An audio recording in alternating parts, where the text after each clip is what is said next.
ओम नमो ज्ञानेश्वरा करुणाकरा दयाळा तुमचा अनुग्रह लाधलो पावन झालो चराचरी. दादाही खूप कमी करा जरा. महायोग पीठे तटे भीमरथ्या परम पुंडरीकाय दातुं मुनीन्द्रे समागत्य तिष्ठन्तमानन्द कन्दं परब्रह्मलिङ्गं भजे पाण्डुरङ्गम् अलङ्कापुरी रम्य सिंहासनस्थं पराम्भोजतेजस्फुरदीप्रदेशं विनिन्द्रादिदेवे सदा सूयमानं समाधिस्तमूर्तिं भजे ज्ञानदेवम्. ओम नमो ज्ञानेश्वराय.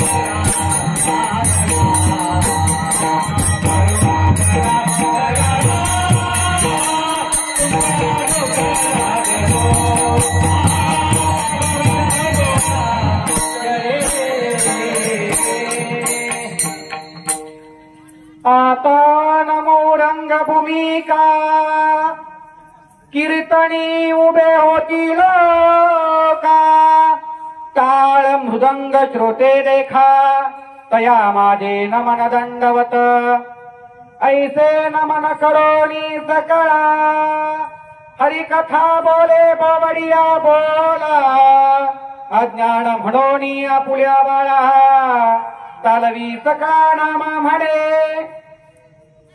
सेवे लागी सेवक झालो सेवे लागी सेवक झालो सेवे लागी सेवक झालो सेवे लागी सेवक झालो.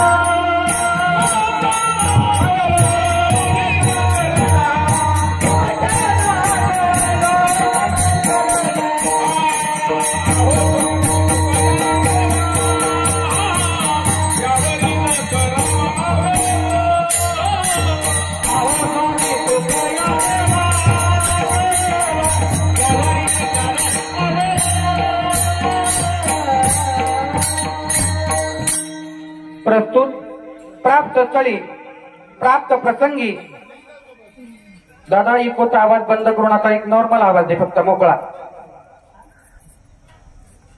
कीर्तन रूपी सेवेकरिता निवडलेला अभंग यच्छ यावत भूतलावरती जन्माला आलेले संत तुमचा आमचा जगाचा संसार नीट व्हावा याच्याकरता स्वतःच्या संसारावरती ज्यांनी तुळशीपत्र ठेवले जे जगद्गुरु श्रीमंत श्री जगद्गुरु तुकोबाराय याच्या पुढे जाऊन सांगू का तुमचा आमच्या सारख्यांचा बिघडलेला माथा नीट करावा याच्याकरता ज्यांनी गाथा लिहिला ते श्रीमंत श्री जगद्गुरु तुकोबाराय महाराजांचा चार चरणाचा आजच्या या वर्षश्राद्धाला लागू होणारा हा अभंग आजच्या कीर्तन रूपी सेवेसाठी निवडलेला आहे. दादा आता एकदम कमी केला थोडा शार्प कर. आणि बाहेर आवाज नाही गेला तरी चालेल पण मंडपामध्ये चांगला आवाज आला पाहिजे. हा बरोबर आहे. पाणी रानाला नाही माळाला सोडून काय उपयोग आहे. चला विनोदाचा भाग सोडून द्या. छत्रपती शिवाजी महाराजांच्या पदपर्शाने पुण्य पावन झालेली भूमी वैकुंठवासी कैलासवासी माऊली सोहळ्या संत श्रेष्ठ ज्ञानोबरायांच्या पालखी सोहळ्याचे प्रवर्तक हैबत बाबांच्या वारकरी भक्तीने पावन झालेला आपला हा सातारा जिल्हा आणि सातारा जिल्ह्याचं नाक म्हणून शोभावं तो आपला खंडाळा तालुका आणि खंडाळा तालुक्याची पंढरी म्हणून शोभावं असं हे पाडळी गाव आहे. महाराज गिरीबाबा आमच्या पाडळीत कीर्तन करणं म्हणजे पंढरीत कीर्तन केल्यासारखं आहे असं मी आदराने म्हणतो. का कारण पाडळी गावामध्ये परमार्थाची रेलचेल आहे. महाराज आळंदीमध्ये कसं असतं गोपाळपुऱ्यात सप्ताह भक्ती मार्गाला सप्ताह संत पेठेत सप्ताह तसं आमच्या पाडळी गावामध्ये आहे. इकडच्या आईचा सप्ताह झाला की वरच्या आईचा सप्ताह वरच्या आईचा सप्ताह संपला आता 2 दिवसापूर्वी लगेच तिसऱ्या आईचा सप्ताह सदा ना कदा सप्ताह. गोवा लोकांनी पाडळी सोडून जायचंच नाही. तो वैकुंठवासी प्रातस्मरणीय भगवंत नारायण पंढरकामे महाराजांच्या पदपर्शाने पुण्य पावन झालेली भूमी पाडळी गाव आहे आणि या गावामध्ये हे कीर्तन करायला मिळणं खूप भाग्याची गोष्ट आहे. आजच्या हरी कीर्तन सेवा समस्त धायगुडे परिवार आणि आमच्या महादेवनगरचे रहिवासी मोहन नाना मदने यांच्या विनंतीवरून हे माझ्याकडे आलेले आहे आणि जो अभंग सेवेला घेतलाय महाराजांचा साधा सरळ सोपा शेतकरी माणसांना समजण्याचा अर्थ आहे. अभंगाचा सरळ अर्थ असा आहे, एक धान्याचा बी, एक बाजरीचा दाणा, एक ज्वारीचा दाणा स्वतःला जमिनीमध्ये गाडून घेतो आणि एक दाणा गाडून घेतल्यामुळे महाराज दृष्टांत देतात या अभंगातून. एक दाणा ज्वारीचा स्वतःला मातीमध्ये गाडून घेतो, पण एका दाण्यानं गाडल्यामुळं हजार लोकांचं कल्याण होतं, हजार लोकांना अन्नधान्य खायला मिळतं. पण त्याच्याकरता ज्या दाण्यानं स्वतः पायाला गाडून घेतलंय तो दाणा सगळ्यात महत्वाचा आहे. महाराज म्हणतात हे सगळ्यांना ज्ञात आहे आणि ह्या जीवाला मृत्यू लोकात फुकट काही मिळणार नाही. लाभण होय फुकासाठी केले विना जीवासाठी. ह्या जीवाला फुकट पकवाज वाजवायला मिळणार नाही, त्याच्यासाठी आळंदीत घाम गाळावा लागेल. फुकट कीर्तन करायला मिळणार नाही, त्याच्याकरता आळंदी पंढरीमध्ये साधना सायास अभ्यास करावा लागेल. आणि तुका म्हणेरणी तुकाराम महाराज म्हणतात रणांगणामध्ये जो जीव देतो त्यांना दोन्ही प्रकारचा मोक्ष मिळत असतो. आता ऐका, गोड चिंतन ऐका. हा अभंग का सेवेला घेतला? तुम्ही म्हणताल महाराज पुण्यस्मरण आहे, वैकुंठवासी कैलासवासी पार्वती शंकर धायगुडे या आदींचं पुण्यस्मरण आहे. आता वर्ष श्राद्धाचा अभंगाचा कुठंच संबंध नाही. आम्ही ऐकलं, तुमच्या अभंगाचं प्रमाण ऐकलं की एक दाणा जमिनीमध्ये गाडून घेतो आणि हजारो दाणे उगवतात आणि त्याच्यामुळे ही सृष्टी चालते. याच्या पुढे जाऊन सांगू का, अख्खा देश अख्खं विश्व फक्त 3 माणसांच्या जीवावर चाललंय. तुम्ही लाख म्हणा मंत्र्यांच्या जीवावर चाललंय. काल इलेक्शन झाल्यापासून चौकात चौकात हरिपाठाची चर्चा नाही, कीर्तनाची चर्चा नाही. महाराज तुम्हाला काय वाटतंय कसं काय होईल? अहो म्हटलं कीर्तन कसं होईल हे राहिलं बाजूला, तुम्हाला काय वाटतं कसं होईल? चला विनोदाचा भाग सोडून द्या आणि कीर्तन ऐका. हा देश म्हणा, हे राज्य म्हणा, 3 माणसांच्या जीवावर चाललंय. ऐका आता ती 3 माणसं कुठलीच ऐका. पहिला माणूस आहे या भारत मातेच्या सीमेवरती संरक्षण करणारा जवान. हो, आज तुम्ही आम्ही पाडळी गावातली माणसं सुखानं पाडळीमध्ये झोपतोय, सुखाने नामचिंतन करतोय. पण याच्याकरता याच पाडळी गावच्या एका सुपुत्राने रक्त सांडलं, त्याचं नाव महेश धायगुडे. ही पोरं ज्यावेळेस सीमेवरती लढतात म्हणून पाडळी गावातली माणसं सुरक्षित आहेत. म्हणून हा देश जवानांच्या हातावरती तरला एक.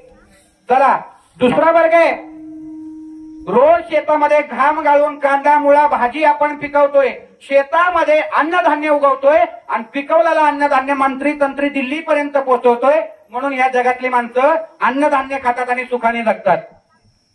मला सांगा किती पैसे मिळाल्यावर शहरातली माणसं सोन्याच्या भाकरी आणि चांदीचं पिठलं खातील का नोटाचं बंडलं खातील? शेतकऱ्याने अन्नधान्य जर नाही पिकवलं तर इंजिनियर डॉक्टर वकील सगळी घरी बसतील.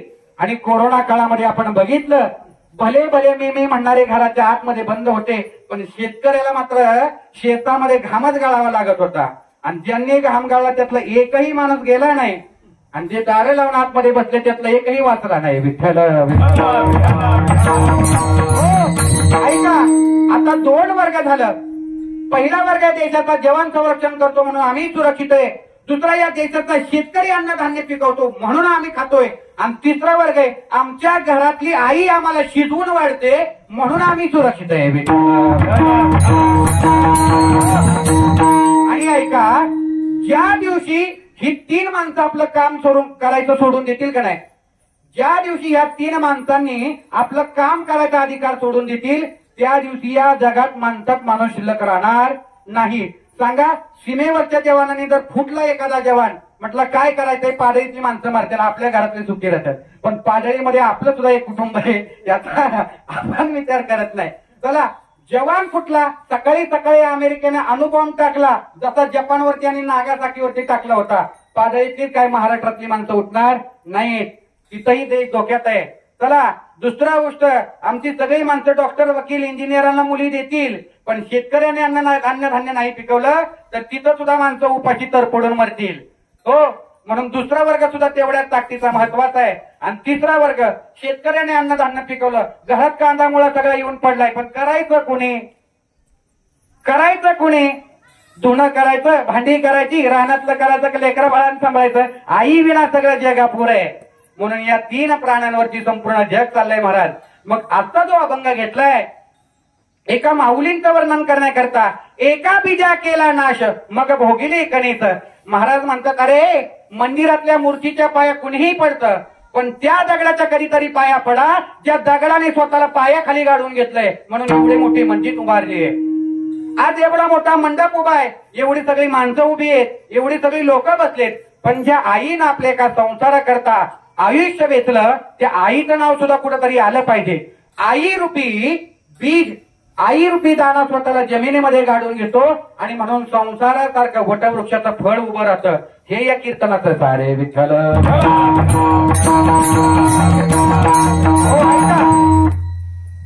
एका आईच्या पोटी लेकरं जन्माला आली आणि लेकरं जन्माला आल्यानंतर त्या आईला प्रश्न पडला, मला तर स्तन नाहीत, माझ्या लेकरांना सांभाळायचं कसं? आणि आपल्याला माहितीये लेकरासाठी शेवटच्या क्षणापर्यंत लढायची ताकद कोणाच्या मध्ये असते तर त्या आईच्या मध्ये असते. आपल्या प्रमाणाला धरून सांगतोय बघा, आईच्या पोटी पोट फाडून हजारो पिल्ल जन्माला आली, पण लेकराला खाऊ घालायचं काय? शेवटी आईनं त्या बाळांना विनंती केली, बाळांनो मला दूध पाजायला तुम्हाला स्तन नाहीत, म्हणून एक काम करा, मला तोडून खा. मला तोडून खा असं म्हटल्यावरती तुम्हाला सांगतो, विंचू नावाचा प्राणी आहे. तो विंचू नावाचा प्राणी, ती विंचवाची मादी स्वतःच्या लेकराला दूध पाजत नाही, तर ती आई सांगते बाळा माझे लचक तोडून खा आणि तुम्ही जगा. एवढं प्रेम ती आई लेकरावरती करत असते. म्हणून एका बीजा केला नाश, ती आई स्वतःच्या जीवाचा नाश करून घेते आणि त्या विंचवाची पिलं 1000 पिलं जन्माला होतात. याच्या पुढे जाऊन सांगू का, विंचवाचं 1 लिटर विष 5 ते 10 कोटी रुपयाला विकलं जातं. 1 लिटर विष विंचवाचं. तुम्ही म्हणताल एवढ्या विंचवाच्या विषाचं काय करतात? तर पुढं ऐका, विंचवाच्या विषापासून जी माणसं आपल्याकडे औषध केलेली माणसं असतात, ज्यांना साप चावलेला असतो आणि ह्या माणसाच्यातलं विष मारायचं काम विंचवाचं विष करतं आणि त्या विंचवाच्या विषाकरता ती बाहेरच्या देशातली माणसं जीव धोक्यामध्ये घालून ते प्राणी पाळतात. पण त्यांनी सांगितलं महाराज, ते नमूद करून ठेवलं की एका हजारो बाळांचं रक्षण करण्याकरता ती विंचवाची आई स्वतःच्या देहाचे तुकडे तुकडे करून घेते. तेव्हा कुठे ही एवढी पिलं जगतात विठ्ठल. मग मला सांगा, एवढं सगळं जर ती आई करत असेल तर आपलं सुद्धा कर्तव्य कुठं ना कुठं तरी त्या आईचा नामोल्लेख व्हावा. दुसरी आई बघा, आपल्या हिंदू धर्मातल्या प्रत्येक शास्त्राला प्रत्येक गोष्टीला अर्थ आहे. आपल्याकडे देवळाला मंदिर असं म्हणतात. कधीतरी विचार केलाय का मंदिराला मंदिर का म्हणतात? त्याच्या पाठीमागचं कारण आहे का? मंदिर शब्दामध्ये अर्थ जो दडलाय, म म्हणजे मंगलता, दी म्हणजे दिव्यता आणि र म्हणजे रम्यता. हे तिन्ही गुण ज्याच्या ठिकाणी त्याला मंदिर म्हटलंय. शिक्षक शब्द घ्या, शी म्हणजे शीलवान, श म्हणजे क्षमाशील आणि क म्हणजे करुणाशील. हे तिन्ही गुण ज्याच्या ठिकाणी त्याला शिक्षक म्हटलंय. आता विठ्ठल नाव घ्या, बी म्हणजे विधाता ब्रह्मदेव, ठ म्हणजे निलकंठ भगवान शंकर आणि ल म्हणजे लक्ष्मीकांत भगवान विष्णू. या तिन्ही देवांचा एकत्रित मिलाप म्हणजे विठ्ठल आहे. चला तो व्याकरणाचा भाग सोडून द्या, आई शब्दावरती या. बघा, आई शब्दाचा उच्चार करत असताना बिंबीच्या देठाला जरा ताण देऊन बघा. आई म्हणताना पोट आतमध्ये जाऊन बिंबीच्या देठापासून उच्चार बाहेर पडतो आई. आता आई शब्दाचा उच्चार आहे का, आ म्हणजे आत्मा आणि ई म्हणजे ईश्वर. ज्या आत्म्यामध्ये ईश्वर सामावलेला आहे त्याला आई म्हटलंय, कुणालाही आई म्हटलं नाही. आणि आता आमच्याकडे दुसरा शब्द प्रचलित झालाय आईला. प्रत्येक घराघरामध्ये आमच्या घरात दारादारात तो शब्द आपल्याला ऐकायला मिळतो, तो म्हणजे बाबांनी सांगितलं मम्मी. आता मम्मी शब्दाचा अर्थ आहे का? आमच्याकडे एमपीसी युपीसी करणारी मुलं असतील तर त्यांना ज्ञात आहे, या जगाच्या पाठीवरती इजिप्त नावाचा एक देश आहे आणि त्या इजिप्त नावाच्या देशात माणूस गेल्यानंतर त्याच्या प्रेताला, त्या मड्याला मसाला लावून टांगून ठेवलं जातं आणि त्या प्रेताला, त्या मड्याला ती लोक मम्मी म्हणतात. आणि आम्हाला काय कौतुक त्यांच्या शब्दांचं, त्यांच्या संस्कृतीचं महाराज. हो, त्यांच्या संस्कृतीचं काय कौतुक आम्हाला कुणास ठाऊक महाराज. म्हणून आमची पोरं सुद्धा आमच्या जिवंत आयांना मम्मी म्हणायला लागले. हो, आपलं सोडून द्या महाराज. आता माझं तिकडं काल रात्री पुसे सावळीला कीर्तन होतं आणि मी काल दुपारी तिकडं गेल्यानंतर कीर्तनाला थोडासा वेळ होता. मंदिरात बसलो होतो. एका आजीने आपल्या समोरचा बघितलं, बुवा बराच वेळ झाला एकटाच बसलाय, पुढेच नाही. ते म्हटले, बुवा तिथं समोर माझं घर आहे, चला चहा घ्यायला येता का? मलाही काही वेळ होता म्हटलं बसण्यापेक्षा, चला बसलो. आजींच्या घरामध्ये काठवरती बसलो, त्यांनी पाणी दिलं. समोर 3-4 वर्षाचं बाळ खेळत होतं आणि ते बाळ खेळत होत असताना आजी म्हणले, ए पप्या इकडे. ती बाळ पटकन पळत आलं आजी म्हटलं काय सांगायचं महाराज तुम्हाला, कालपासून इंग्रजी शाळेत जाते तेव्हापासून मम्मीला मम्मी आणि पप्पाला डॅडी म्हणते, झाली की नाही प्रगती? हो म्हणलं प्रगती झाली. मग परत म्हटले ऐक म्हटले महाराज, आजी त्या पप्प्याला म्हणले पप्प्या महाराजांच्या पाया पड. काय म्हटलं आजी? पप्प्या महाराजांच्या पाया पड. आता पाया पड म्हटल्यावर ती पोरग ते लहान बाळ 3-4 वर्षाचं लेकरू होतं. एकदा आईकडे बघायला, आजीकडे बघायला लागलं, एकदा माझ्याकडे बघायला लागलं, एकदा खाली काय लागलं, पण त्याला कळे ना पाया कसं पडतात. हो मग परत आजी म्हणली पप्प्या तुला कळत नाही, महाराजांच्या पाया पड. मग म्हटलं ठीक आहे पाया पडतो. आणि त्या बाळाने मला नमस्कार कसा केला मी तुम्हाला एकदा दाखवतो बघा. इतकी संस्कृती आपली रसातळाला गेली महाराज. पाया कसं पडावं हे आजच्या संस्कृतीच्या पिढीला शिकावं लागतं. आणि बघा एखादा भिकारी दारात मागायला आलाय आणि त्या भिकाऱ्याने जर हाक दिली, आई काय असेल ते शिळ पाकं वाढा, आमच्या घरातल्या आईला दया येईल आणि ती आई आपली काही का असेना भाजी भाकरी ताटलीत घेऊन येईल. आणि तो जर भिकारी असं म्हटला मम्मी काय असेल ते वाढ मला, आता मम्मी म्हटल्यावर ती आई पटकन ती काम करत असेल तर पहिली ती फुकारी घेऊन बाहेर, कोण मला मम्मी म्हणतोय. हो चला विनोदाचा भाग सोडून द्या, सांगतो याच्याकरता आपल्या संस्कृतीमध्ये काय ताकद आहे. जुन्या माणसांच्याकडे फाटलेली कपडे शिवायला पैसे नसायचे म्हणून ती ठिगळे लावून कपडे घालायची जुनी माणसं. आणि आताची पोरं फॅशन म्हणून चांगले पैसे देऊन फाटकी कपडे विकत घेतात. काय जमाना बदललाय नाही का? जुन्या काळामध्ये माणसांना गुळाचा चहा प्यावायला लागायचा, साखर घ्यायची ऐपत नव्हती. आणि आता शुगर जास्त म्हणून आवड म्हणून गुळाचा चहा पितात. पहिल्या माणसांच्याकडं दूध घ्यायला सुद्धा पैसे नव्हते म्हणून कोरा चहा प्यायची. आणि आता कोरोना काळापासून दूध ज्याच्या घरी 10 म्हशी ते सुद्धा काळा चहा पिशी. हो म्हणजे पुन्हा आम्ही आमच्या मूळच्या संस्कृतीकडे कसं माघारी चाललोय. चला माझा मुद्दा एवढंच सांगायचा आहे मला. आपल्या हिंदूंच्या मंदिरामध्ये कासव असतं. कासव कधीतरी विचार केलाय का मंदिरामध्ये कासव का असतं? तर मंदिरामध्ये कासव का असतं त्याच्या पाठीमागे सुद्धा अध्यात्माचं एक कारण आहे. विठ्ठल विठ्ठल थोडा आवाज हो थोडा आवाज दिला. बघा मंदिरामध्ये कासव का असतं? कासवाची आई सुद्धा अशीच आहे महाराज. कासवाची आई ज्यावेळेस आपल्या बाळांना उदर फाडून जन्म देते ना, उदर फाडून जन्म दिल्यानंतर त्या कासविनीच्या आईनं त्या कासविनीला आपल्या लेकरांना पाजायला स्तन नसतात कासविनीला. आणि कासविनीला आपल्या बाळांना पाजायला स्तन नसल्यामुळे ती कासव काय करते माहिती तुम्हाला? आपल्या असणाऱ्या सगळ्या पोरांना आपल्या समोर गोळा करते आणि सगळ्या लेकरांच्याकडे एकदा प्रेमानं नजरेनं त्या एका प्रेमाच्या नजरेनं त्या बाळांच्याकडे पाहते आणि त्या बाळांना सांगते, बाळांनो तुमच्या आईकडे तुम्हाला पाजण्या करता दूध नाही, पण तुमच्या आईच्या नजरेत अमृत आहे. तुमच्या आईच्या नजरेतल्या अमृतानं तुमचा उद्धार करण्याचं सामर्थ्य या आईच्या नजरेत आहे. आणि ते कासव जसं आपल्या पिलांच्याकडे बघतं ना रोज, तशी ती पिलं मोठी व्हायला लागतात. तसं आपल्या मंदिरामध्ये सुद्धा कासव असतं. भगवंताने सुद्धा पाडळी गावातल्या लोकांच्याकडे असंच बघावं आणि असंच बघावं म्हणून महाराज तालुक्यात कुठल्या गावाला प्यायला पाणी नाही, पण आता आम्ही पाडळीत येताना बघितलं भैरवनाथाच्या मंदिराजवळ पावसाळ्यात सुद्धा एवढा कॅनल भरून होत नाही, एवढा कॅनल पाडळी गावात भरून चाललाय. म्हणलं सप्ताह सफल झाला. विठ्ठल हो चला विनोदाचा भाग सोडून द्या, सांगतो याच्याकरिता. आई रूपी बीज स्वतःला गाडून घेतं आणि एकदा ही सगळी जाणकार म्हणतं चांगली बाळ पोटी येण्याकरता त्या आईचं सर्वात जास्त पुण्य लागतं. आणि त्या आईच्या पोटी वारकरी पोरं देशभक्ती पोरं जन्माला येतात. कुठल्या आईच्या पोटी?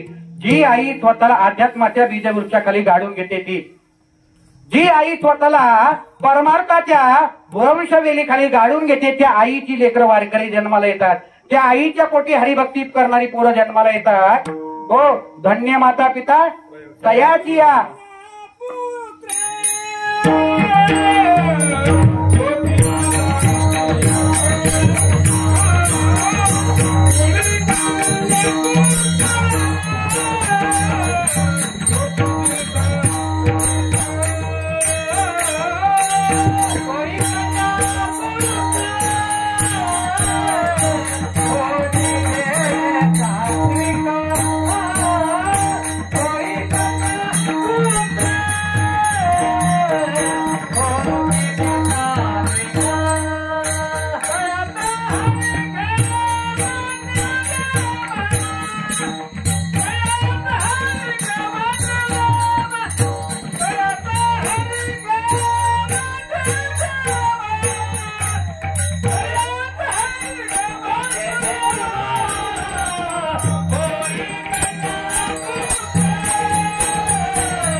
जगाच्या पाठीवरती महाभारताच्या अगोदर 2 महायुद्धाच्या अगोदर एक फार मोठं विश्वयुद्ध झालं आणि त्या विश्वयुद्धाचं नाव आहे महाभारत. तुम्हाला सांगू का तरुण मंडळी, द्वापार युगाच्या शेवटच्या पर्वामध्ये महाभारताचं युद्ध झालं, पण आज सुद्धा महाभारताच्या कुरुक्षेत्रावरती झाडं वेली वृक्ष काही उगवत नाहीत. ती जमीन हजारो एकरची जमीन तशीच्या तशी पडून आहे. एवढं भयान युद्ध झालं आणि किती खालच्या पातळीचं युद्ध झालं तुम्हाला सांगू का? त्या युद्धामध्ये आपल्याच घरात असलेली भाऊजाई सुद्धा बघितली गेली नाही. तिच्यावरती सुद्धा अतिप्रसंग करण्याचा प्रयत्न झाला, अब्रूचं नुकसान करण्याचा प्रयत्न झाला. इतकं खालच्या पातळीचं युद्ध झालं ते. आणि हे सगळं युद्ध एका आईला बघवलं गेलं नाही. त्या युद्धामध्ये लहान लेकरांना सुद्धा सोडलं नाही. 5 लेकरं झोपेमध्ये होती द्रौपदीची, आणि भर झोपेमध्ये असताना त्या द्रौपदीची 5 लेकरांची कत्तल केली भर झोपेमध्ये. वंशाला दिवा सोडला नाही महाराज, वंशाला दिवा. आणि हे एका आईनं बघितलं. त्या आईचं नाव आहे उत्तरा. आणि त्या आईच्या गर्भामध्ये बाळ मोठं व्हायला लागलं. बाळ आईच्या गर्भात उत्तरा नावाची आई आहे. आणि त्या आईच्या गर्भात बाळ मोठं व्हायला लागलं. अश्वत्थामा नावाच्या एका दुष्टाला कळालं, अरे त्या उत्तरेच्या गर्भामध्ये एक गर्भ आहे. 5 पोरं मारली झोपेतली, पण अजून एक पोर आईच्या गर्भात वाटतंय, ते मारायचंय. आणि आईच्या पोटातलं बाळ जन्माला येऊ नये म्हणून अश्वत्थाम्यानं ब्रह्मास्त्र नावाचा बाण सोडला. आणि ब्रह्मास्त्र नावाचा बाण सोडल्यावरती सगळी माणसं ब्रह्मास्त्राच्या पाया पडायला लागली, खाली वाकली. ज्यांनी ज्यांनी ब्रह्मास्त्राला नमस्कार केला त्यांचं रक्षण झालं. पण त्या उत्तरा नावाच्या आईला कळणार आहे, माझ्या गर्भातल्या बाळाला कसं कळणार ब्रह्मास्त्राचं नमन करावं, हो माझ्या गर्भातल्या बाळाला कसं कळणार देवाचं नामचिंतन करावं. म्हणून त्या आईनं स्वतः मुखाने नामचिंतन केलं. श्रीकृष्ण गोविंद हरे मुरारी, हे नाथ नारायण वासुदेवा. कृष्ण गोविंद हरे मुरारी, हे नाथ नारायण वासुदेवा. श्रीकृष्ण गोविंद हरे मुरारी, हे नाथ नारायण वासुदेवा.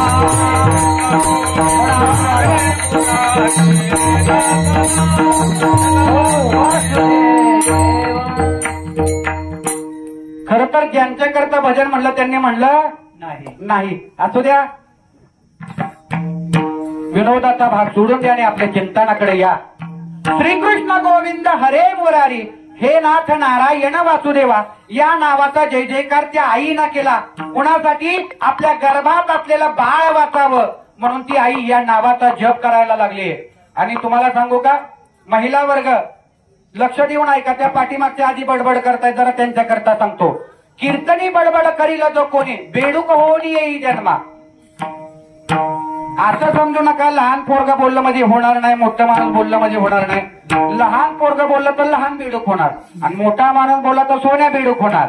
मग पुढचं काय असेल तुम्ही बघा. महत्वाचा मुद्दा मी सांगतो.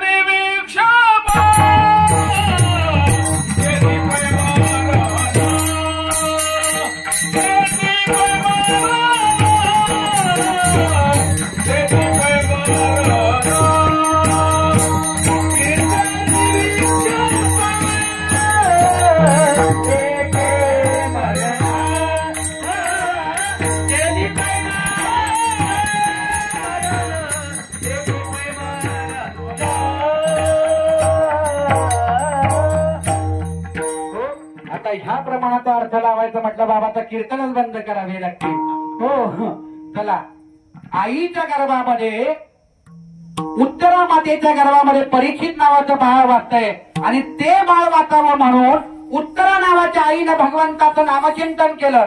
आणि तुम्हाला सांगू का महिला वर्ग, एक वेळ आमचं आयुष्य जरी गेलं ना तरी पुरुषांच्याकडे देव बघणार सुद्धा नाही.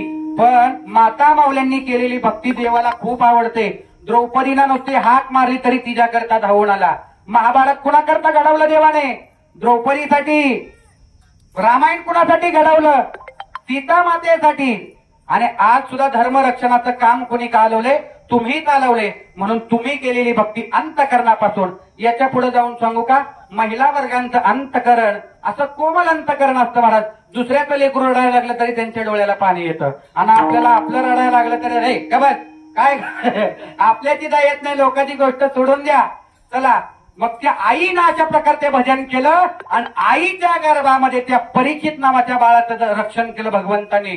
परीक्षित नावाच्या, तुम्हाला सांगतो माता महिला वर्ग, बाळ गर्भात असताना डोहाळे लागतात माता मावल्यांना. आता वाचलेलं सांगतोय, अनुभवले नाही. हो, बाळ गर्भामध्ये असताना डोहाळे लागतात आणि डोहाळेचा अर्थ असा असतो ते बाळ गर्भाच्या बाहेर आल्यानंतर जे काही करणार आहे ती आई स्वतःच्या डोहाळ्या वाटे बोलत असते. हरी कीर्तन जर त्या आईला वाटत असेल, कीर्तनाला जावं, सप्ताहामध्ये जावं, दान धर्म करावा, समजून चालायचं आईच्या पोटी वारकरी कीर्तन नामसंकीर्तन करणारा मुलगा पोटी जन्माला येणार आहे. आईला वाटत असेल डीजे वाजतोय जरा तिथं 4 गाणी ऐकावीत, पिक्चर लागलाय आरती आणि परशाचा तो जरा बघावा, समजून चालायचं आपल्या पोटी अशीच करामत करणारा देवता जन्माला येणार आहे. हो, चला मी सांगत नाही महाराज, शास्त्राचं प्रमाण आहे. आणि मग त्या आईच्या पोटी परीक्षित नावाचं बाळ जन्माला आलं. पण गर्भात असताना ती आई त्या बाळाला सांगत होती, बाळा बाहेर आला तरी या राज्यविषयी सुखामध्ये गुंतू नकोस, तर कशामध्ये गुंत, भगवंताच्या परमार्थ चिंतनामध्ये गुंत. माऊलीने मदालतामध्ये त्याचं वर्णन केले, परियेसी मदालता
आई पाळण्यामध्ये असताना त्या बाळाला सांगत होती, बाळा हा संसार, हा देह, हा सगळा वृथा आहे. हे संस्कार ती आई गर्भातल्या बाळाला करत होती.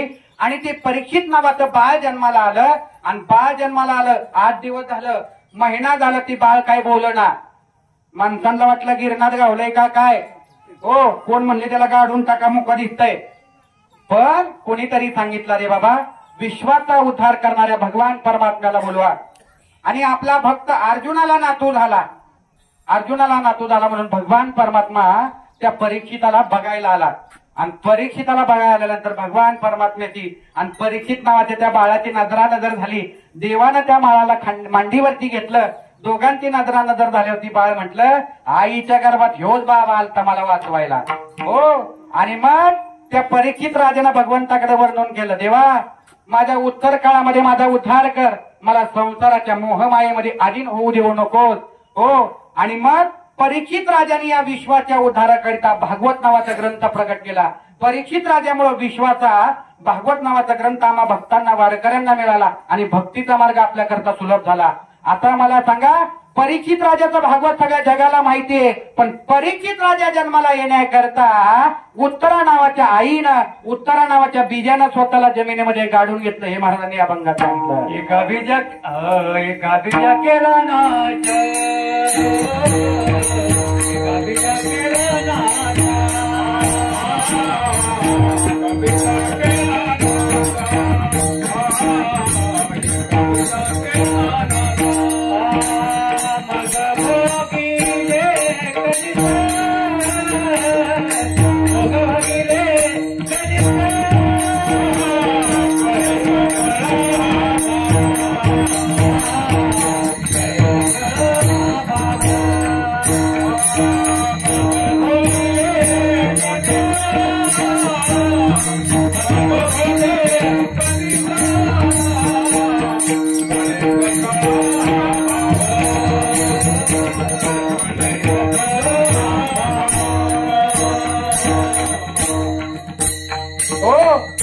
सांगतो याच्याकरिता ज्या आई रूपी बीजानं या जगाला या परमार्थाला संसाराला वाचवण्याकरता जो बीज वृक्ष दिला, त्या आईच्या नावाचा सुद्धा गजर होणं, पायरीचा दगड होणं सुद्धा महत्वाचं आहे. आणि त्याच्याकरता त्या आई रूपी पायरीचं चिंतन या अभंगातून करतायत महाराज.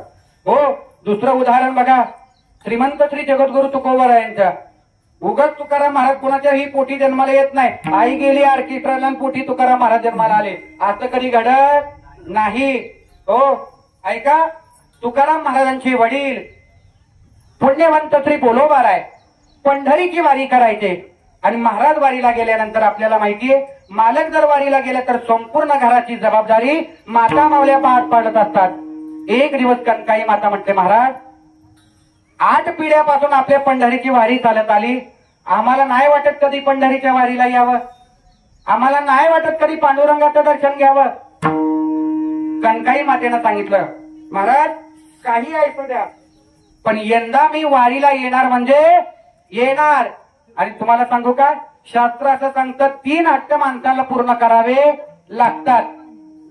ऐका, 3 हट्ट कोणते? एक राजहट्ट, दुसरा बालहट्ट आणि तिसरा स्त्री हट्ट. हा, आता पहिला हट्ट ऐका.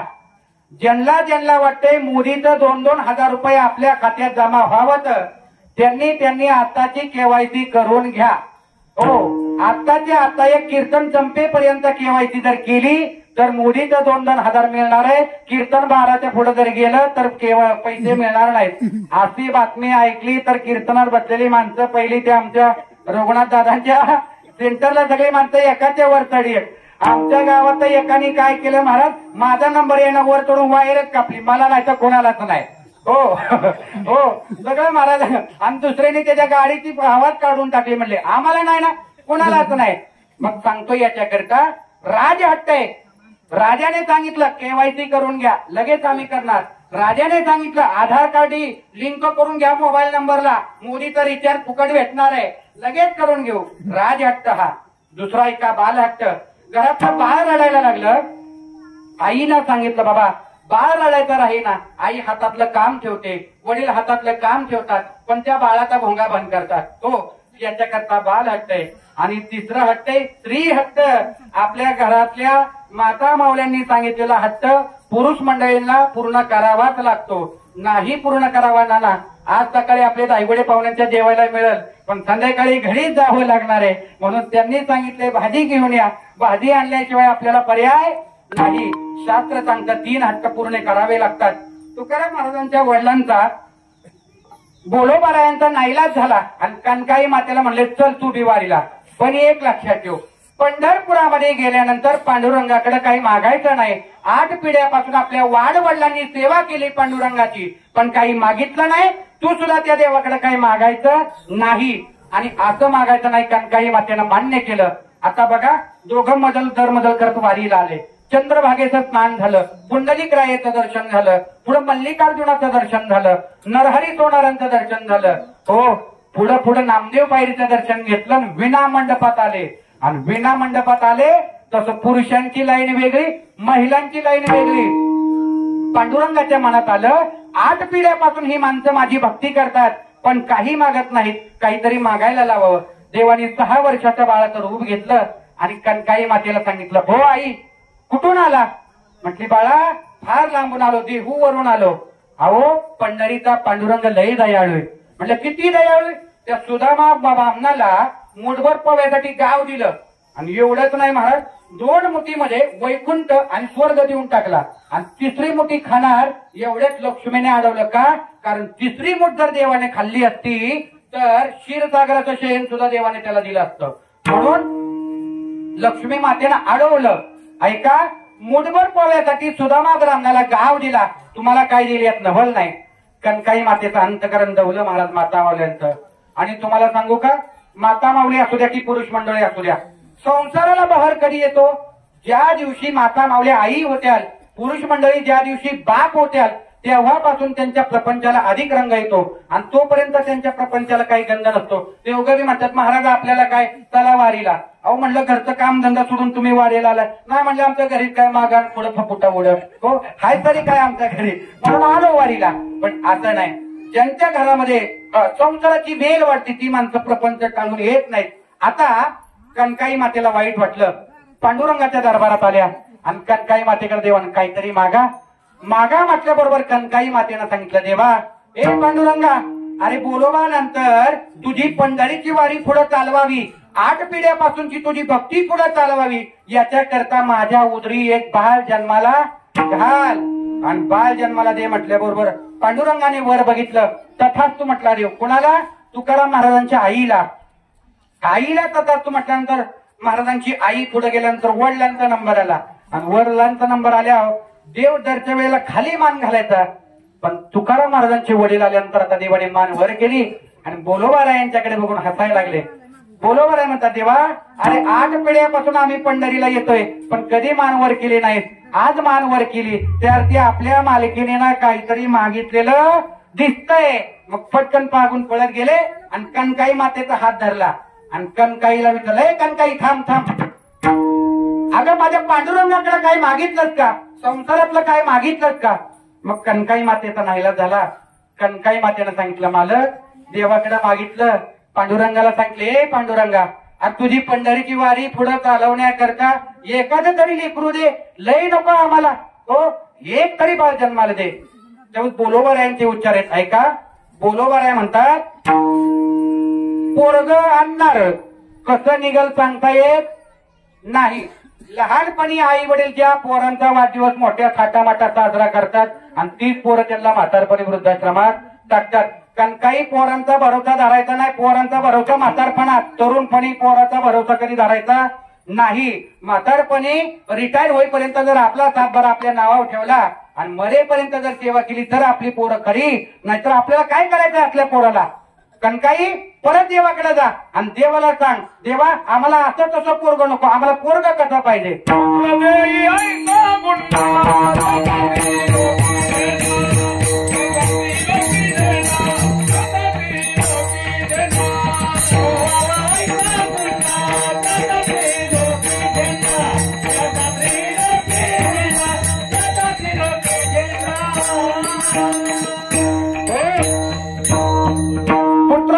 आईचा गुंडा ज्याचा तिन्ही लोकी झेंडा.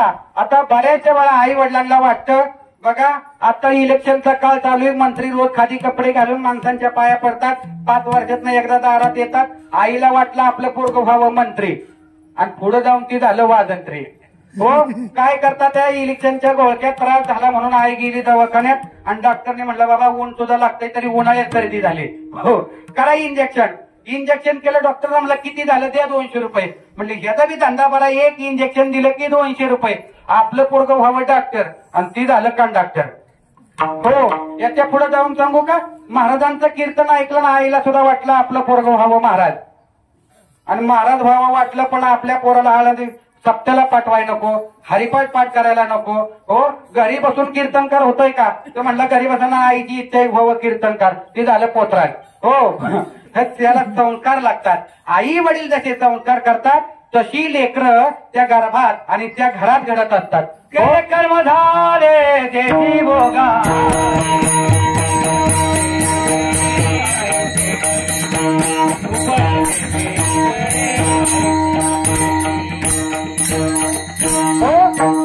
यावेळेस आता ह्या पोराचा मृदुंग ऐकायला खूप गोड वाटतंय, महाराजांची ताल ऐकायला गोड वाटते, पण हा पकवास शिकण्याकरता 6 वर्ष इंद्रायणीच्या तीरावरती कधीतरी आळंदीला दिवसा जायचं नाही, आळंदीला गेलं तर 1 रात्र आळंदीमध्ये मुक्काम करायचा आणि संध्याकाळी 9 वाजता इंद्रायणीच्या तीरावरून प्रदक्षिणा करायची. संध्याकाळी 9 वाजता आमच्या आळंदीतली पोरं पाठीवरती पकवास घेऊन, हो बाबा बडबड करू नका, कीर्तन झालं की तुमचीच बडबड, इथं माईकच देतो तुम्हाला.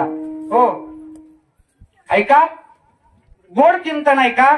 इंद्रायणीच्या तीरावरती संध्याकाळी 9 वाजल्या की या लेकरांनी पाठीवरती पकवास घ्यायचा आणि इंद्रायणीच्या तीरावरती संध्याकाळी 9 वाजल्यापासून पहाटे 5 वाजेपर्यंत अंगातून घाम गळेपर्यंत, उन्हाळ्यात घाम गळेपर्यंत मृदुंग वाजवायचा. हाताच्या काट बोटांना असं चिऱ्या पडतात, रक्त येतात, तेव्हा असा मृदुंग वाजवायला मिळतो. आणि तुम्हाला सांगू का, लहानपणापासून आम्ही दोघं एका संस्थेत एका वयात शिकतोय. त्याने पखवाज वाजवायचा, मी अभंग पाठ करायचा, ओव्या पाठ करायचा. आणि त्याचं वाजवून झालं की आता तुझं वाजवून झालं ना, आता माझा अभंग पाठ करून दे. आता म्हटलं तुझा अभंग म्हणून घेतला ना, आता माझा बोल वाजवून बघ. असा इंद्र आळंदीमध्ये अभ्यास करायला लागतो. आणि तेव्हा कुठं हे 2 तासाचं कीर्तन करता येतं महाराज. हो. आणि सायासातून कष्टातून जे माणूस जातो ना, लाभ नो हे फुकासाठी, केल्या विना जीवासाठी. या जगात फुकट काही मिळत नाही, आधी पेरावं लागतं. आणि हेच महाराजांनी या अभंगात सांगितलं, लाभ नो हे फुकासाठी आणि केल्या विना जीवासाठी. अगोदर पेरा आणि मग करा. चांगली लेकरं जन्माला येण्याकरता तुकाराम महाराजांच्या आईनं बलिदान दिलं. चांगली पोरं जन्माला येत असताना आपल्या गावातला तरुण तडफदार महेश धायगुडे सारखा मुलगा भारत मातेवरती शहीद झाला. कधीतरी त्या बाळाच्या आईला विचारा काय दुःख आहे. अरे आमची आई, शाळेतली आई पोराला शाळेतल्या सहलीला सोडायला गेली. सहलीला सोडायला गेली तरी म्हणते, पप्या पुढच्या सीटवर बसू नको, मागच्या सीटवर बसू नको, मधल्या सीटावर बस. आता मधल्या सीटावर का बस?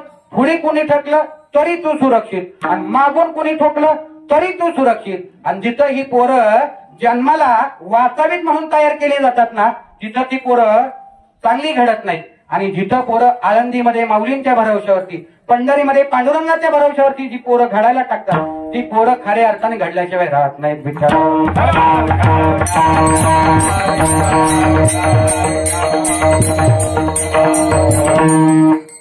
विठोबा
म्हणून आई या नावाचा गजर करत असताना दादा थोडासा आवाज वाटतो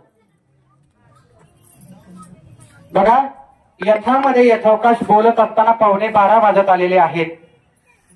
आणि 12:15 वाजत असले असताना तरी सुद्धा आपण आपला अभंग आणि यथोचित कीर्तन केले, तेव्हा कीर्तन सोडलं जाणार नाही. ऐका आता घोड ऐका. आई आपल्याला जिवंतपणी तर प्रेम करते, पण गेल्यानंतर सुद्धा आई या देहावरती किती प्रेम करते हे जिवंत अनुभव अभ्यासायला आणि पाहायला मिळाला. तो एक जिवंत प्रसंग सांगतो. आणि विठ्ठल विठ्ठल विठ्ठल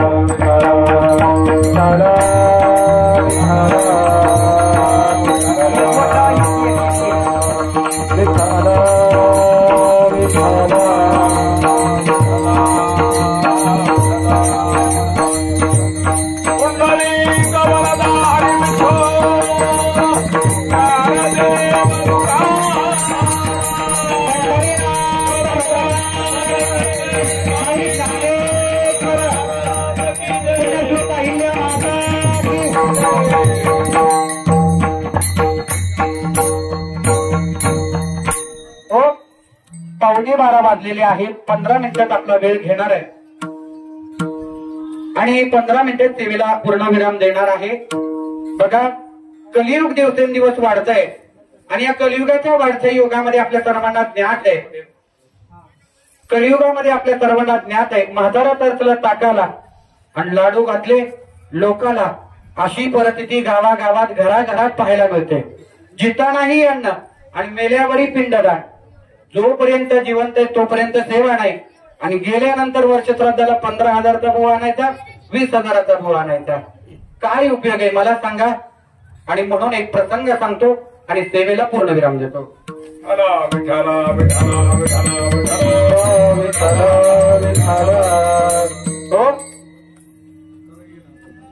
राजू महाराज तुम्हाला सांगतो, मी हार जास्त वेळ ठेवत नाही. आपल्याला माहिती इलेक्शनचा प्रेर चाललाय. आणि राजीव गांधी हरानीच गेलं. हो, त्याच्यामुळं आता महाराजांना कोण तसं करणार नाही, पण विनोदाचा भाग सोडून द्या आणि अभंगाच्या चिंतनावरती या. आमच्या आळंदीमध्ये शिकत असताना आमच्याकडं एका गावाची मधुकरी होती. आळंदीपासून 10 ते 12 किलोमीटर असणारं कोयाळे गाव.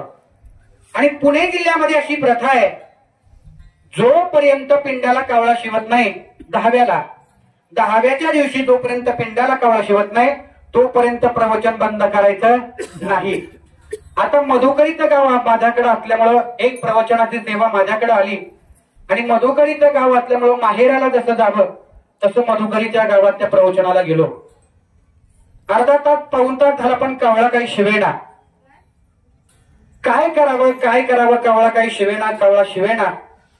एवढ्याच समोरच्या आजी एक बसलेल्या होत्या. हा प्रसंग कुठं ऐकलेला सांगत नाही, कुठं वाचलेला सांगत नाही, तर जिवंत डोळ्याने पाहिलेला प्रसंग सांगतोय.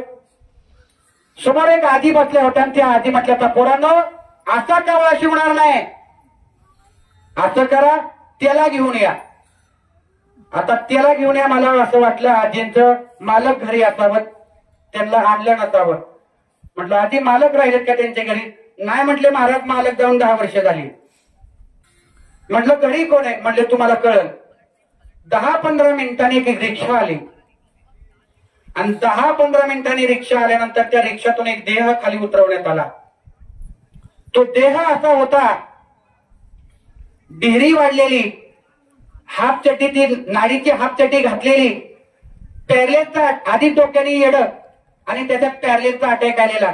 आणि आपल्याला माहिती आहे ज्या माणसाला पॅरलेसचा अटॅक येतो तोंड वाकडं होतं, हातपाय लोळे पडतात, डोक्याला तेल नाही, असं वाटत होतं. आठवडाभर अंघोळ नाही, 8-15 दिवस, तोंड वाकडं झालेले, तोंडातून लाळ गळते, लाळेबरोबर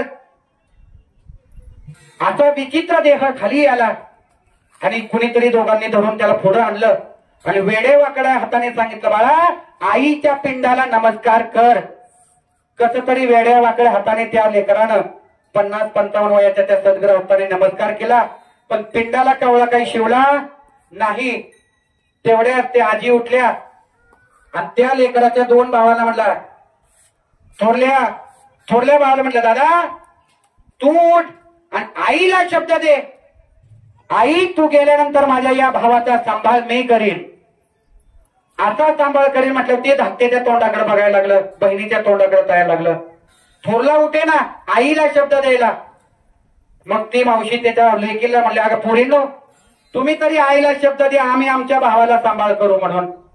लेकी सुद्धा म्हटले, आई मागच दादाने आमच्याकडून हक्कचोड पत्र करून घेतलंय, सगळं तिथल्या तिथं मिटलंय, आता आम्ही त्याची जबाबदारी घेणार नाही. धाकट्या भावाचा नंबर आला. धाकट्याला म्हणला, अरे तू तरी आईला शब्द दे की या भावाचा मी सांभाळ करेल. धाकटा सुद्धा तयार नाही. शेवटी समोर बसलेल्या आमच्या त्या 60-70 वयाच्या जे आजींसारख्या आजी होत्या, त्या आजी उठल्या, त्या पिंडाच्या जवळ गेल्या, त्या पिंडाला नमस्कार केला आणि पिंडाला नमस्कार करून म्हटले, हौशे जेव्हापासून आपण नांदायला आलो, जेव्हापासून पाडळीत नांदाय आलो तसं एकमेकीची दोस्ती कधी सोडली नाही. अगं नवीन लुगडं घेतलं तरी मला गडी मोड करायला दिल्याशिवाय तू नेसली नाही आणि घरात काही गोडधोड केलं तर मला दिल्याशिवाय तू काही खाल्लं नाही. हौशे नको समजू दे तुझ्या लेकरांनी आणि नको समजू दे तुझ्या लेकींनी, पण तुझ्या पिंडाला स्पर्श करून सांगते, हौशे जोपर्यंत माझ्या देहामध्ये प्राण आहे तोपर्यंत तुझ्या लेकराला मी विसरणार नाही, आज मी त्याची आई म्हणून काळजी घेईल. असा त्या माऊलींनी शब्द दिला. तसं त्या पिंडाला कावळा शिवला तसं त्या लोकांनी उठून टाळ्या वाजवल्या. टाळ्या वाजवण्यापेक्षा मी म्हंटल, अरे बाबा जिवंत असेपर्यंत तर ती आई प्रेम करतेच, पण त्या लेकराने जसा कावळा शिवला तसं ती लेकरू त्या आजींच्या गळ्यात पडून रडायला लागलं आणि सांगायला लागलं, आई तू गेल्यापासून 10 दिवस झालं मला कोणी आंघोळ घातली नाही, 10 दिवस झालं माझ्या तोंडावरलं फडकं कोणी काढून बघितलं नाही, 10 दिवस झालं आई मला कोणी जेवायला दिलं नाही, पण तू गेल्यानंतर या आजीने माझ्यावरती प्रेमानं मला सांगितलं की बाळा काही लागलं तर मला हाक मारतो, तू वेडा वाकडा देह. त्या आजींच्या गळ्यात पडून रडायला लागला.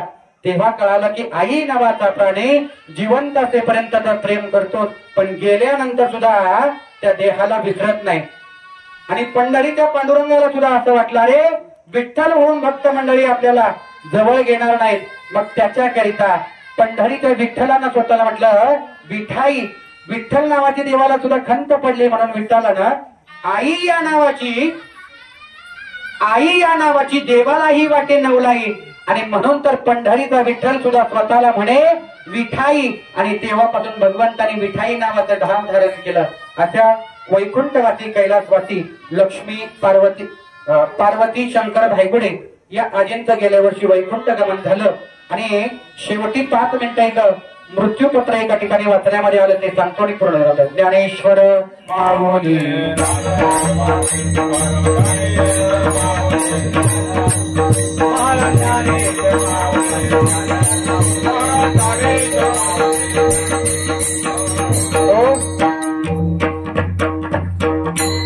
पाठीमागच्या बाजूनी फुलं द्या. एक 5 मिनिटं तुमचा वेळ घेतो.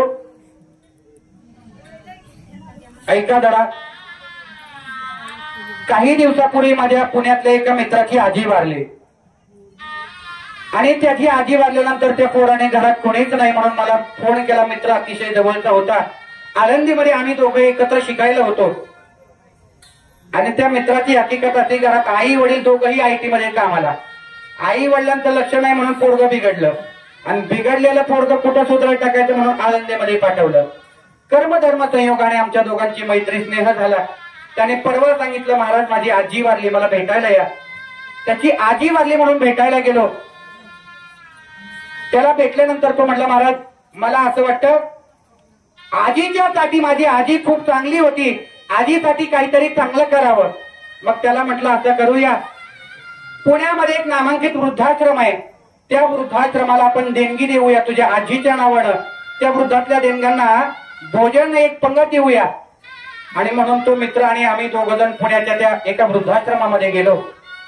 वृद्धाश्रमामध्ये गेल्यानंतर महाराज 25,000चा चेक त्या मित्राने तयार केला आणि माझ्याच हाताने तो चेक दिला.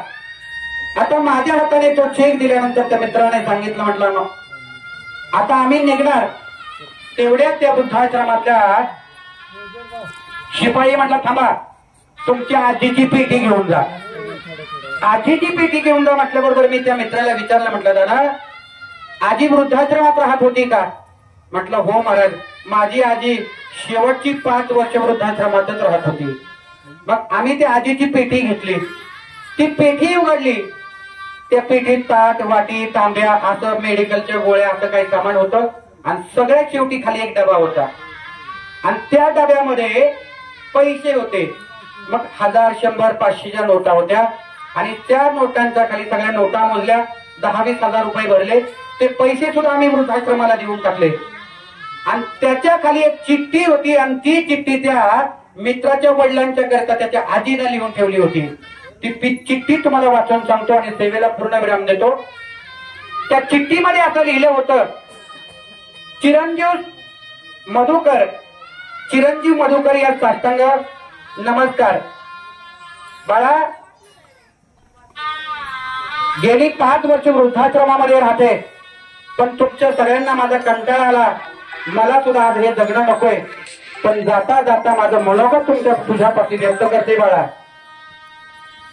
एक दिवशीचा प्रसंग आहे. घरामध्ये पाहुणे आले असताना त्या पाहुण्यांना मी ग्लास घेऊन गेले काचेचे आणि वयामानामुळे माझे हात थरथर कापत होते आणि थरथर कापणाऱ्या हातातून ग्लास खाली पडले. म्हणून बाळा तू माझ्यावरती रागवलास, ओरडलास आणि 2ऱ्या-3ऱ्या दिवशी माझी रवानगी वृद्धाश्रमामध्ये केली. पण तुला सांगते बाळा, कधी आईला प्रश्न विचारलास का, आई तुझ्या डोक्यावरती केस का गेलेत, आई तुला एका डोळ्याने का लागले, तुझ्या अंगावरती कातडी सोलटल्यासारखी कातडी का सोलटली, हा प्रश्न कधीतरी जीवाला विचारलास का? ऐक बाळा, 6 महिन्याचा होतास आणि 6 महिन्याचा असताना तुझा बाप रात्रीच्या वेळेला भिजवायला म्हणून रानात गेला आणि रात्रीच्या वेळी भिजवायला गेलेल्या बापाला सर्पदंश होऊन तुझा बाप तिकडेच मरण पावला. आणि बाप मरण पावला, मला वाटलं सकाळी भिजवून घरी येईल, पण सकाळी 7 वाजले तरी बाप घरी आला नाही. म्हणून जाऊन बघितलं तर शेताच्या बांधावरती बाप तुझा साप चावून जीव गेलेला होता. बाप घरी आणला, 6 महिन्याचा होता, कसा बसा विधी उरकला आणि भावकीतल्या शेतांनी भावकीतल्या लोकांनी आपलं शेत त्यांना मिळावं म्हणून भर रात्री आपल्या शेताला आग लावली, झोपडीला आग लावली आणि आगेने लावलेल्या झोपडीत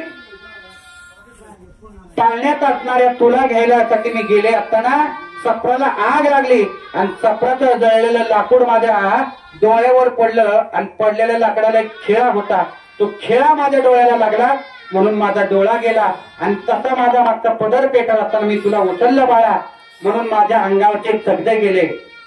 ससून मध्ये असताना शुद्धीवर आल्यावर विचारलं माझा सुधाकर माझा मधुकर वाचला का?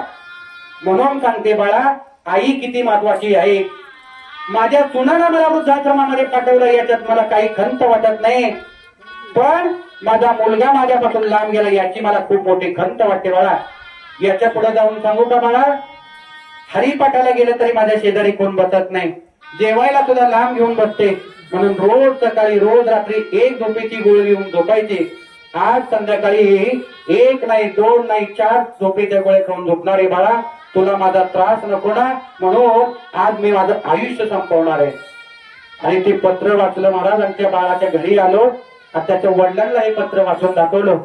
त्याचे वडील माझ्या गळ्या पडून राहिले, महाराज आम्ही चुकलो, वर्षश्राद्धाला तुम्हाला बोलू म्हटलं, मला बोलवलं तरी आणि दुसरे कुठलेही महाराज आणले तरी तुमची आई स्वर्गातून येऊ शकणार नाही म्हणून जोपर्यंत आपली आई आणि जी वडील जिवंत आहेत तोपर्यंत वर्षश्राद्धाला लाखो रुपये खर्च करण्यापेक्षा जिवंत असताना त्यांच्या इच्छा तृप्त करा आणि इच्छा तृप्त झाल्या ना त्यांना जिवंतपणे महाराज देवाच्या चरणाजवळ जागा मिळेल, वेगळी भक्ती करायची गरज नाही हेच महाराजांनी सांगितलं. आणि म्हणून तुकोबरायांच्या नामाचा गजर करूया आणि सेवेला पूर्णविराम देऊया. तुकाराम